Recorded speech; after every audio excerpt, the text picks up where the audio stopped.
Hello everybody and welcome back to a brand new video on the 3D Critic channel. Today I'm going to give you guys my performance review on the Nike GT Cut 3 Turbos, which as the name implies is the turbo version of the GT Cut 3s.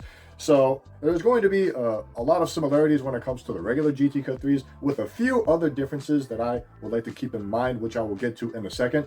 Firstly, the one difference is the price tag, which is retailing for $210 for the turbo version compared to the regular version where they retail for $190. So it is a $20 increase in the price, which is a little bit much in my opinion. The original version I thought $190 was a bit too much, but for $210 for these is kind of a stretch. But if you guys are interested, either way, they are available right now on Nike.com, and I will leave a link in the description box below if you guys want to check them out for yourselves. Now, firstly, when it comes to the trying experience, once you open up the laces, it's pretty straightforward. It's pretty easy to get in and out of the shoe the moment you open up the laces, so it's pretty straightforward at the end of the day. As far as sizing is concerned, I would go true to size. The width of the shoe feels pretty good, but they do run a little long, so you're going to experience some desk space here in the toe box. You can go down a half size to get like a better one-to-one fit, but if you want a more relaxed fit, I would go true to size.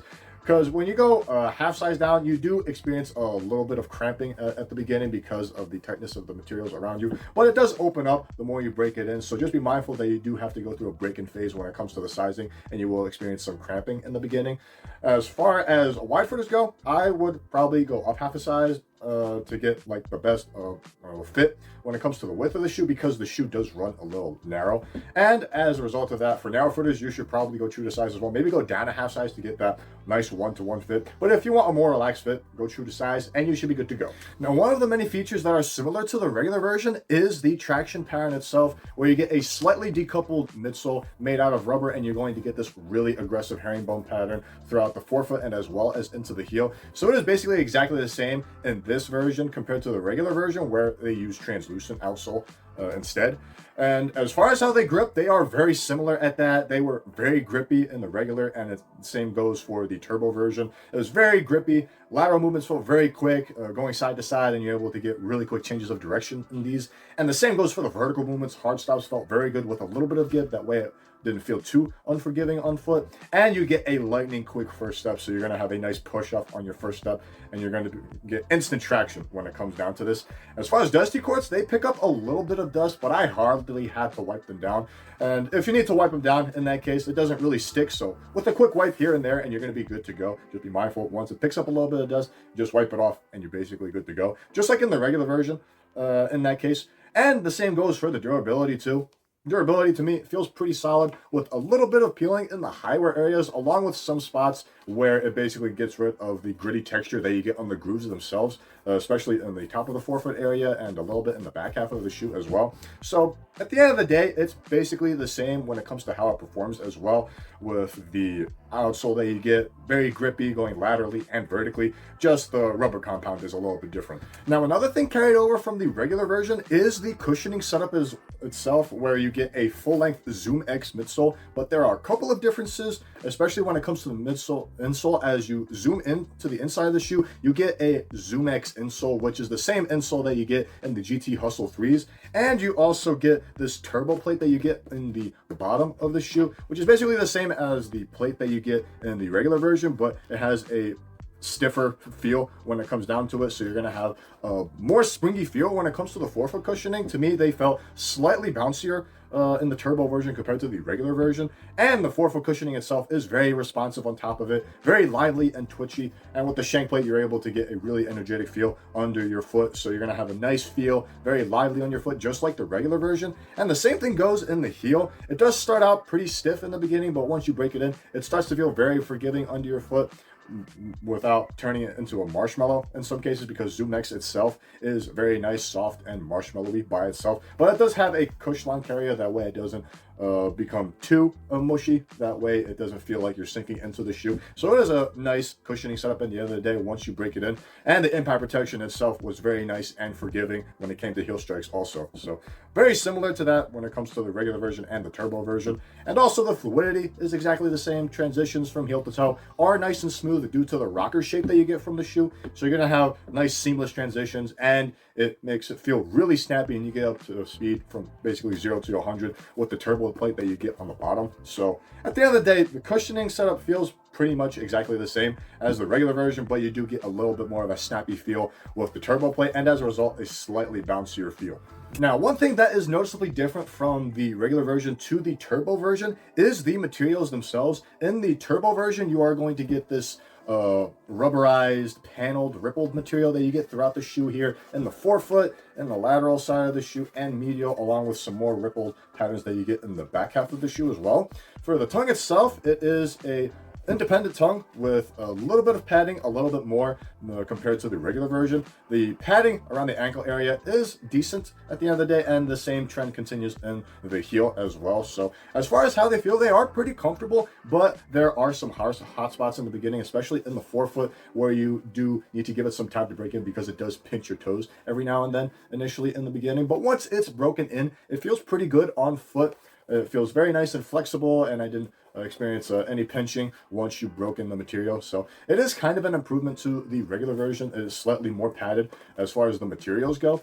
And the same thing goes for the tongue itself. You do get a little bit more padding. That way it feels a little bit more forgiving around the midfoot. So I didn't experience any lace irritation throughout the midfoot itself. And the same thing goes for the padding in the back a little bit. You do notice a little bit of discomfort around the ankle area because the padding is on the minimal side of things, so you are going to experience it the more you dig into your ankle. It will start to like feel a little bit uncomfortable, but in the back half of the shoe I didn't experience any discomfort in the heel. So at the end of the day, they are pretty comfortable, just like the regular version, but they are slightly more padded and beefed up when it comes to the materials itself. However, when it comes to durability, I am noticing some signs of the material separating from the outsole itself, especially on the top of the forefoot. So the glue is starting to unbind from the traction rubber that you get, and it's starting to separate the material, especially in the forefoot, which I have noticed, and it is kind of a disappointment considering the hefty price tag that you're getting from this shoe. And as far as the aesthetics, it's pretty much a robust version to the regular GT Cut 3s with the rippled material that you get throughout the shoe. It is a nice design with the hints of carbon fiber that you get with the plastic clip that you get in the forefoot, and the same thing goes with the turbo plate that you get in the bottom of the shoe, which gives it a nice carbon fiber look, but it really isn't carbon fiber from the feel of it. It just feels like plastic with the carbon fiber look. The tongue looks pretty nice, and you also get a nice graphic with the lining that you get inside of the shoe with the GT logo that you get that's spread throughout the shoe, and you also get a nice glittery look with the laces that you get, which is a little bit reflective when you put it in direct lighting, which looks pretty nice. But at the end of the day, the materials are a beefier version in the turbo compared to the regular GT Cut 3s, in my opinion. So you're going to experience a little bit more comfort when it comes to the tongue, and a little bit more when it comes to the forefoot, especially, where in the regular version they were very thin when it comes to the materials itself. So as far as lockdown is concerned, it is a slight improvement to the regular version. Firstly, in the forefoot, you do get a really nice snug fit when it comes to the width and the length of the shoe. If you want like a really nice snug fit, I will go down half the size just to get that overall 1-to-1 fit. And if you do that, you basically aren't going to experience any sliding in the footbed when it comes to lateral and vertical movements. So that was a huge plus when it comes to the forefoot lockdown. As far as the midfoot is concerned, you do get an internal lacing system on both sides of the material, and the cables go down all the way into the midsole, so you're going to have a nice cinching feel, and you're able to crank the laces really tightly, and it gives you a suction cup like feel. So I didn't experience any movement around at all in respect to the regular version, where it was just integrated lace eyelets around the shoe, which was good, but this gives a more cinching feel when it comes to midfoot lockdown.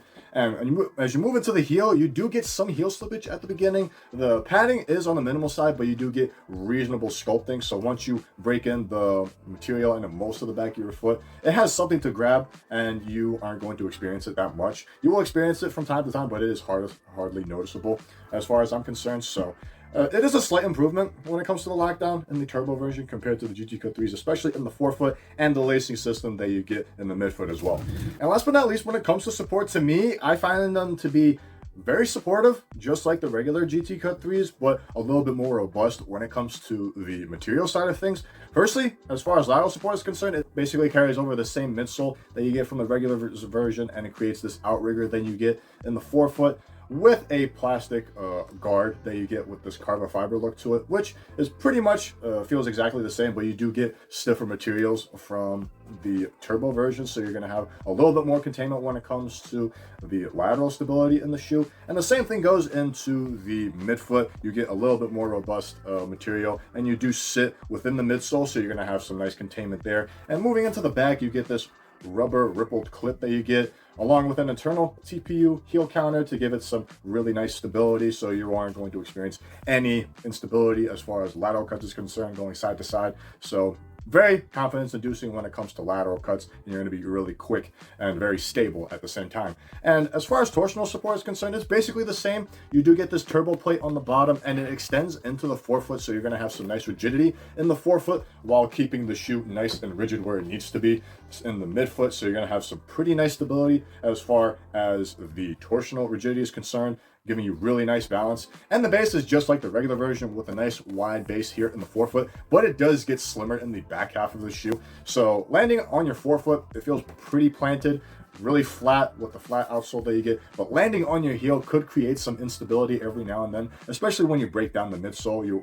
It won't hold up its rigidity over time, and it will start to cave in, and you won't experience as much stability as you used to in the beginning. So that is a little area of concern that I experienced in the regular version too, so keep that in mind. As long as you land on the forefoot, you're going to be nice and stable, and at the end of the day, it is a little bit more supportive due to the beefiness of the materials itself, and everything else feels exactly the same as the regular GT Cut 3s. So to sum it up for you guys, the GT Cut 3 Turbo reminds me a lot of the regular GT Cut 3s, especially with the traction setup. It is very grippy going laterally and vertically, pretty durable at the end of the day. Cushioning feels exactly the same with a nice responsive, very responsive feel that you get, and it is slightly bouncier than the regular version, but it's still pretty bouncy nonetheless. And the same thing goes for the heel cushioning. It's nice and forgiving once you break it in. Materials are a little bit beefier, so that is a little bit of an upgrade as far as that's concerned. And as a result, the lockdown is an improvement as well as the support as far as the beefiness of the materials themselves. But is it worth the $20 increase? No, not really. Especially since the regular GT Cut 3s are going on sale for as low as $60 to $80 from what I have seen, especially on Nike.com. So if you want multiple pairs of the GT Cut 3s, I would go right ahead with that, because you're going to get the same similar feel as far as comparing the GT Cut 3s to the turbo versions. So it is kind of overpriced in my opinion, and kind of useless as far as I'm concerned. It is a nice looking shoe at the end of the day. It is better looking than the regular GT Cut 3s. So if you want something that looks better than the GT Cut 3s, you feel free to do so, and if money isn't an issue for you, go right ahead. But aside from that, I would probably just stick with the regular GT Cut 3s, because they are going on sale for a very low price, and a very reasonable price at that. Like I said, going around $60 to $80, and you can get multiple pairs of those compared to one pair of these. So it's kind of a useless shoe at the end of the day, because it reminds me a lot of the regular GT Cut 3s. Thank you guys for watching this video. This has been my performance review of the GT Cut 3 Turbos. Leave a like if you enjoyed this video, and comment down below on what are your thoughts on the GT Cut 3 Turbos. Are they better than the regular GT Cut 3s, or are they useless in general when it comes to the release of it? Is it any necessary, especially with the GT Cut 3s being very similar in my opinion? I'd like to know your thoughts, as well as any other questions that you might have. If you'd like to stay up to date with future videos that I'll be posting, hit the subscribe button down below. It'll greatly support the channel as well. If you want to see my review to the regular GT Cut 3s, I will leave it on this side of the screen right here. And if you'd like to follow me on social media, all of that information will be in the description box below. I hope you guys enjoyed the rest of your day. I hope this was beneficial to you guys. And until next time, keep shooting.